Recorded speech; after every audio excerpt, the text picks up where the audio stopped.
In this video, we're going to be taking a look at the Libertas Armory Fae Warrior female pack. In order to do that, we're going to be using the Michaela Vale avatar, which is our digital actor. It's sold separately, but it's a good demonstration piece for this costume. This costume does include the dress, the corset, the gauntlets, the greaves, necklace, leg wrap, shoulder pauldron, sandals, underwear, and then we also have sets of throwing knives, one for the hand and one set for the legs, kind of acts as a prop. Also includes our eye makeup as well as some face tattoos. To apply these, it's very easy. You just double click on the component and you can start adding it to the character.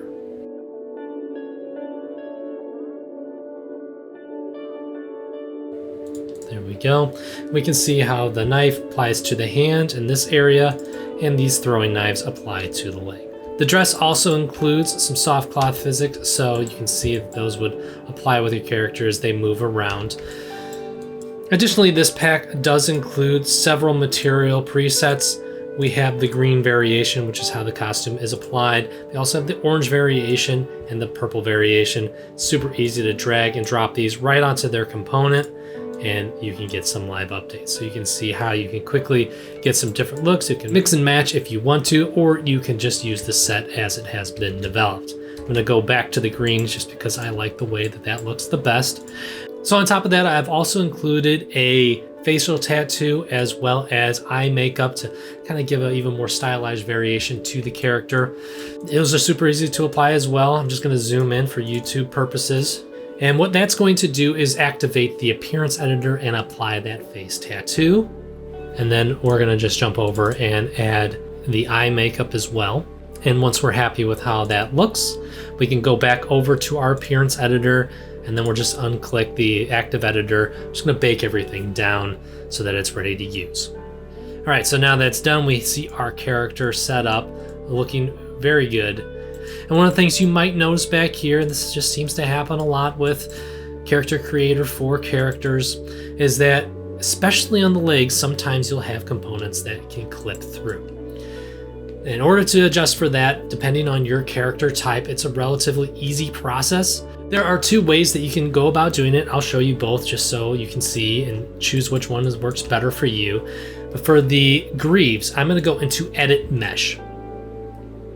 And so when I'm in Edit Mesh, I'm going to select some of these vertices that are close by to the components that are clipping through. And of course, when it naturally loads, it can be a relatively large radius. I like to bring it down, and I like to bring the bias down so it doesn't affect too much of the mesh. I'm going to select these pieces here. And then there's this one down here. I'm going to hit W to bring up my transform. And I'm just going to pull that out a little bit. We have just a little bit more to pull out right here. Of course, the way that I have set up these is to have subdivisions activated. I'll bring up that radius a bit, pull that out. But once you're in edit mode, it goes back into the standardized mesh. And then I'm going to hop over here to this greave and do, once again, a very similar process. I'm just going to grab some of these leg wraps as well and pull those out. And just like that, we've updated the mesh and it's looking really good with our character. Now the secondary way to do that we'll showcase on the sandals. I'm going to go into Conform instead of Edit Mesh on this one. And I'm going to hit Calculate Collisions. And that's going to push out those wraps just a little bit more. And if you would like to expand that even further, you can increase this. I go to about 1.2 or 0.12 on that, and then I exit out of Conform and we are good to go. So now our character is all set and ready to go.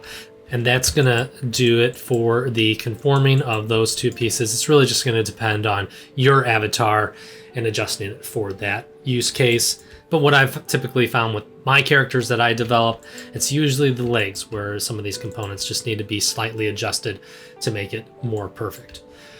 If you like the look of this character, you like the look of Michaela Vale, and you like the look of the armor set, then you might be very interested in the Fae Warrior Female Bundle. That is a collection of 4 of the packs that I have created in combination with this. So it comes with the Fae Warrior Female pack, which is the costume. It also comes with the Michaela Vale actor, so it's the digital avatar essentially. It also comes with the Fae Warrior hair, as well as the Fantasy Ear Pack Volume 1. And on top of that, exclusive to the bundle is a bonus pack. Now that bonus pack includes several additional components and variations of the character. Again, these are all exclusive to the Fae Warrior female bundle, so if you're at all interested in that, I would highly recommend checking it out. But that's going to do it for us here. Check out the Libertas Armory YouTube channel for additional tutorials and updates on our character development. My name is Eric, and I'll see you in the next one.